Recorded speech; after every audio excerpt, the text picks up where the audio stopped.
Hello and welcome to the Backside Dig. I am your host, Tyler DeSena, and today we have a very special guest. It's Sacramento State quarterback Carson Conklin. Carson, how you doing? I'm doing great, Taylor. How are you doing? Doing great.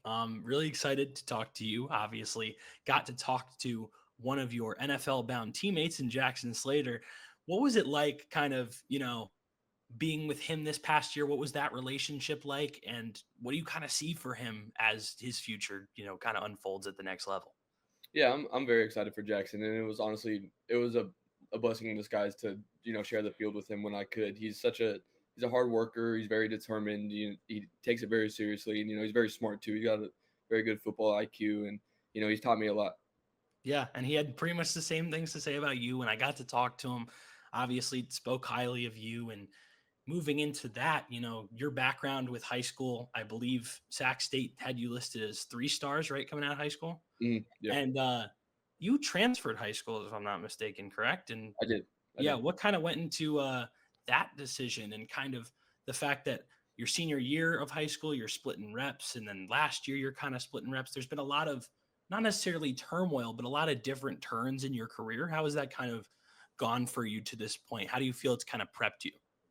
I mean, honestly, I don't think I would be in the position I am today without it. Competition is everything. But yeah, I transferred from Orange Lutheran after my freshman year, and then ended up going to Corona Centennial, which I ended up splitting reps. And the thing about Centennial is that they've always done like a multi-quarterback system. That's just kind of like that's just how they are, and it's always worked for them. And I split reps with Israel Carter, who's another very good quarterback, very talented. And we pushed each other, and I feel like both me and him, benefited so much from it, and we're both in very good positions now. And I think it's a lot has to do with that.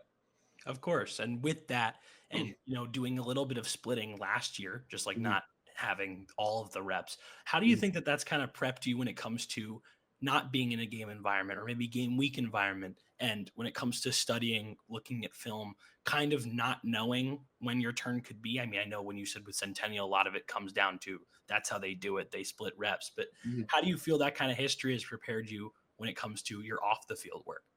Honestly, I've always, prepared like I am the guy, whether, I am backing up for a little bit or I'm splitting reps or I am the guy, the preparation stays the same. And because you never know when your chance could be, football is a very physical sport and, injuries happen or, other stuff in life happens to where you're next man up, that's football. And so you got to be prepared so you don't, you know, when your time does come, you can shine. Yeah, of course. I mean, that makes a ton of sense. And there's a lot you're kind of prepping, working on now. Spring ball coming up, new staff. What has this, workout schedule, kind of figuring out, playbooks, new things? What does your schedule look like right now on like a weekly basis? So pretty much Monday through Saturday, I wake up at 4 a.m. And we have to be in the facility by 5, and I commute a little bit, so I have to wake up a little bit earlier.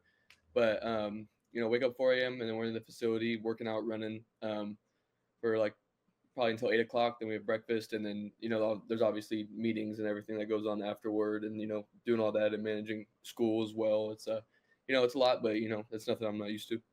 Yeah. So obviously, yeah, it's packed, but at the same time, like you said, you've been doing this for a while, but this is kind of a turning point for that Sac State program. You're bringing in Brennan Marion from UNLV, and that's a whole completely different system than what you guys were running last year. I mean, you guys did a little bit of everything last year, but now specifically bringing in that kind of the go-go offense with all of the tempo and the downfield shots and kind of the way that the offense is not necessarily siloed, but the way that a lot of it comes with either a heavy run game or you're attacking down the field. What have your Mhm. first impressions kind of been of that when it comes to maybe watching some tape or talking to the coach Marion himself? What have been your kind of first impressions of that new offense coming in? Honestly, I'm really excited. It's gonna be fun. I was watching a little bit when they were at UNLV, and I remember watching it. And at first, I was like, why are there two running backs back there? But now that I'm in it, and now I understand it more. It definitely puts a little bit of a stress on the defense, and it's gonna be exciting this year. Yeah, so much of that, like, pony personnel, like 21, Mhm, or you're coming out and mhm. there's, like, the play action game is huge off of that and a lot of those shot plays, so it was definitely exciting to watch some of that tape, but also exciting to watch some of your tape from last year and breaking down kind of what Sac State did last year and the fact that you were put in a lot of different positions. You ran a lot of condensed stuff, a lot of wide stuff. There was a lot of deep shots down the field, a lot of design looks for some of your best playmakers. Where did you feel kind of most comfortable? Was it in like some more of those condensed formations when you have, spreading the field and kind of being able to see everything? What about working in all of that was unique, but also where do you feel the most comfortable? Um, Honestly, it really just depends week by week the certain game plans because obviously certain looks work better against certain defenses. But honestly, I like to, you know, and going back to even like that Centennial and transferring that whole thing. Like I've played a lot of football. Like I've played a lot of. I've been around different coaching styles and different offenses and stuff like that. And I like to tell myself at the end of the day, it's just football. Like you can only have so many routes and so many different things, but it's just depending on what they want to name it. Like what they want to Yeah. call the play. But no, like I don't know. I like to say I can do everything if needed, but obviously I like to throw the ball. So I guess those spread out looks are probably my favorite. Yeah. And I mean, now it's kind of you're getting a combination of the two because it's going to be a lot of Mhm. attacking down the field. At least that's how it's been at Coach Marion's last few stops running this offense is a lot of condensed stuff that's also pushing the ball down the field. And you have some experience obviously doing that just last year. Let me pull up a Mhm. clip here, but if I can find these clips on my computer, but I literally captioned this one that Coach Marion would like this clip because it almost shows exactly the kind of stuff that you guys were doing at Sac State, and you're going to be doing a lot this year, kind of being able to push the ball down the field, those deep posts down the field. And I was just wondering, when you look at your best throws of last year, kind of your top moments, where do you kind of stack up when it comes to these kind of deep balls? Because a lot of your best plays, a lot of your explosives came on the ground, like Mhm. because your backs last year were obviously phenomenal. But what is it about kind of throwing one of these ones up there, seeing the safety kind of sit flat and being able to put this thing over the top? I'm like it's the best feeling in the world. Honestly, I wish I could put it into words, but there's nothing like seeing the ball spin through the air and you see your guy running, looking at it, and you hear the crowd get a little bit louder and louder, and it's honestly like there's nothing like it throwing a deep ball for a touchdown. But I mean, I there's a lot of stuff that goes into it that people don't see. Like the O line's got to protect for me to get the ball off. The receiver's got to run a good route. The safety does have to be flat footed. So there's a lot that goes behind it, but that's why they are so fun when they happen, is because there's so much that needs to happen. So it just makes it that much better. Yeah, and you're and watching a little bit of yourself and then also Coach Marion talking about some of these things and talking about how much he loves pushing the ball down the field. One of the Mhm. ways he described it was as like watching one of those NFL films tapes where they just kind of zoom in on the ball. And I Mhm. thought that was perfect because that's exactly what it looks like on tape. It's what it looks like, just for me out playing with friends throwing a deep ball. So throwing it on Saturdays on big stages, obviously a big deal. But I wanted to talk again about, like you said, a lot of movement, a lot of football in different places. Mhm. What was the decision like to come back? Was there much of a decision? Was there kind of weighing whether you were going to stay or go? Or once Coach Marion was in, were you kind of just locked in? Yeah, I would say once Coach Marion was in, I was definitely locked in. It really just depended. On like who they brought in and if they, because when coaches leave, the quarterback is the person that usually doesn't stay, because everyone has their favorites and everything. And so once I heard Coach Marion was in, and then once he got hired, they immediately reached out and told me they wanted me and they loved me and they wanted me to stay. And once after that conversation, it was a no brainer, because that's why I came to Sac State, was because I wanted to go somewhere I was wanted, you know, and so it was nice to see that. Yeah, and they've made you feel that way. Obviously, you say that. And does that like, I mean, that's obviously very exciting. You're pushing for a new season, new coaching staff, such a hot commodity head coach where there was so much value to see whether or not he was going to go to a at top tier FBS program to go be the OC, whether he was going to take a coaching job, and the fact that him obviously reaching out and the coaching staff reaching out to see you stay is a big deal. And I wanted to talk a little bit about some of the things that you did last year that I guess kind of lead to things like that and where your technique kind of lies when it comes to some of these plays. And the first thing that I really wanted to talk about was you're throwing from multiple like arm slots. Obviously, you're not 6'5", 240. You're not looking at a Josh Allen type here. So the ability to kind of maneuver around defenders and work over the middle of the field, even when things aren't exactly clean, like here getting a free rusher and kind of throwing sidearm over the middle. Mhm. What kind of work goes into that arm slot manipulation? And then on top of that, what do you kind of do to like, is that just kind of a feel thing when you're kind of choosing to bring it out in games, or is there another sport like multi-sport background there that kind of comes into play? What goes into throws like these? No, for sure. So, I grew up playing football, baseball, and basketball, but I think a lot has to do with baseball because I played shortstop. So that kind of, turning double plays and just getting the ball out kind of quick like that. I think I definitely has to do a part of it, but also I guess when I first learned how to throw a football, I wasn't big enough to like throw it, so I always threw sidearm, and I like throughout my years and as I matured more, I was able to, you know, have that still, but also have a normal release and I guess kind of when to break it out, it's kind of just an instinctual thing. There's a guy running at you full speed. It's like, oh god, I don't really have time to go through a full motion. I just got to be quick and get it out there. But um, no, yeah, it's a lot of behind the scenes and messing around with my friends, like just out there slinging it sidearm, see how far I can throw it. It's a whole bunch of stuff like that. Of course. Yeah, no, I mean, and it shows up. And I was kind of parlaying that into a little bit of like a second question here, Mhm. because not only do you see all those variety of arm slots and all the different stuff that you're doing, a lot of it comes on the run, on the move, kind of being able to just kind of flick the ball downfield. And a lot of times these balls are hitting these guys in the chest. And I was just wondering, is there anything you're kind of telling yourself when you're moving outside the pocket, trying to make a tight window throw? Is there some sort of technical teaching point that you kind of stick to when it comes to trying to hit these throws? Um, it really depends. Everyone kind of is running at different speeds and they're running in different directions trying to get open and stuff. But the main thing I've always told myself in like making plays like this is just keep my eyes down the field because defenses can't guard for that long. And if I'm extending the play, then someone's going to be open. And you know, you kind of got to be able to see everything. So if it's a little fishy, I probably won't usually throw it unless the situation needs me to. But it's an instinctual thing. It's just out there playing the game and just being who I am. Yeah, of course. I mean, you see it like multiple times a game, just like the ability to, when you're moving out, kind of hit those guys in stride. And I just wanted to ask you because I know that obviously not something easy to do, and being able to kind of work outside of the structure, it's not necessarily a what's the offense dictating kind of thing. It does come down to kind of working on those things on the Mhm. fly.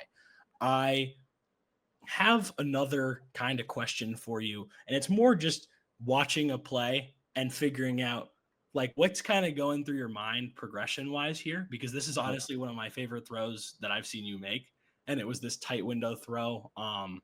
Let me pull up, let me get a little closer to it, but this over the middle throw, and I was wondering, what are you kind of reading out here? What kind of process, based on the call, leads you to throw this ball over the middle here? Yeah, so it's just a double post concept. So we're just reading that safety to the left, to the boundary, and if he gets depth or widens out like that, usually I would throw it to number 10 coming across the middle. But as my eyes took me to there, I saw that field safety getting over, Hmm. and then naturally that my eyes were just there. I seen Jared just running full speed, and I was like, oh, he's gonna be open, and I just I had to squeeze it in there. Of course. Yeah. No, that's what I was kind of seeing, because I like being able to, obviously not having you here and just kind of watching your eyes go from, looking at this field, I mean, the boundary side safety, watching him widen, and then Mhm. kind of looking through the progression. I was just wondering where you were at there. And obviously, sick throw in this game, but I it was just great to watch. But on top of that, I wanted to talk about two specific games, not necessarily pulling out film from them. I think I have some in this log somewhere, but two kind of games that kind of had opposite results and what your mindset is on that kind of thing. Mhm. There was the Weber State game, which kind of became just like both you teams just like throwing haymakers at each other. 51-48, I believe, was the final. Mhm. Deep shots all around. Kind of looks like when you watch the game tape, it almost looks like you're watching a Madden game because of all the different, deep shots versus man coverage. What was it kind of like in the experience of that game, kind of having more of an opportunity than you had really all year to just kind of let it rip downfield? Mhm. Yeah. Weber State's a great football program, and they are. they're very talented. Obviously, 48 points is not easy in Division One football, but yeah, it's just what you got to do to win the game. If they're throwing haymakers and they're throwing shots, then we got to throw shots. It's just the flow of the game, and sometimes games are more run heavy and low scoring, and sometimes games are just shootouts, and it honestly just kind of depends on the flow of the game. And I think it's important, just especially for me and being a quarterback in general, like to always keep a level head, because if you don't complete one of those shots, then the game is completely different. So it's just you got to go one play at a time, and those shots will come. Yeah, and that game was kind of the prime example of that because it was a lot of you guys connecting on that earlier on, and then later in the game they kind of claw their way back into it, and then you guys end up pulling it out in double overtime, I think, right? And Yeah. that's just a wild back and forth haymaker punch kind of a game, and as coming from that Sac State team where so much of your guys' offense was running the ball, getting design touches to these playmakers, running these different types of screens, it kind of became just like an all out, war of who can throw the deep ball more. And yeah, I mean, certainly a fun game to watch. But as for one that was kind of the opposite, that I kind of pulled up as like a game that I wanted to ask you for your kind of mindset because it was a team that threw so much at you. It was Eastern Washington. They threw Uh-huh. a lot of post snap rotation at you, a lot of showing single high, and then they come out and it's Tampa 2, or they rotate to quarters, and there was so much going on. I was just wondering, what was that game? I mean, from your memory, obviously, like for you, and what is the process kind of looking pre to post snap against a team that's kind of throwing NFL caliber looks at you? No, I mean it's challenging for sure. And then, like that's the point of it, is to not make it easy. And the more I played, and the more teams kind of knew about me and tried to figure ways out to stop me, it's those pressures are like their best chance. And it's the same thing they do with the top NFL quarterbacks. I'm not saying I'm a top NFL quarterback or anything, but I do believe I'm one of the top quarterbacks in the FCS. And so I'm expecting those looks, and it really just is important that especially me and the O line and the running backs and everyone protection wise is all on the same page, because once we get on the same page, then we can kind of communicate through it and pass things off easier. And I think Eastern Washington was one of the first teams that really went after us and gave us those NFL caliber looks, and I think it was good for us and we learned from that. Yeah, I mean that's what it shows on the tape is just like whether or not it's rotations on the back end or sending the nickel when he looks like he's manned up and just like all these different pressure looks. And obviously it ended up being a bit of a rough game, but like as far as an experience perspective, I can't imagine there's much better experience than going up against a defense like that where they're literally throwing at like the kitchen sink at you and just kind of seeing how you react. Um, I think that kind of hits a majority of the spots I really wanted to touch on, but I wanted to ask you one more thing or two more things kind of. What is your biggest, like most exciting thing that you're looking to this year when it comes to getting back on the field, like whether it be the new offense or getting back with some of your guys, or and on top of that, who do you kind of view yourself as a player? I'm not saying comparison, just the type of quarterback, the type of passer that you are. Mhm. So first, I think this season, the thing I'm most looking forward to is really putting Sac State back on the map.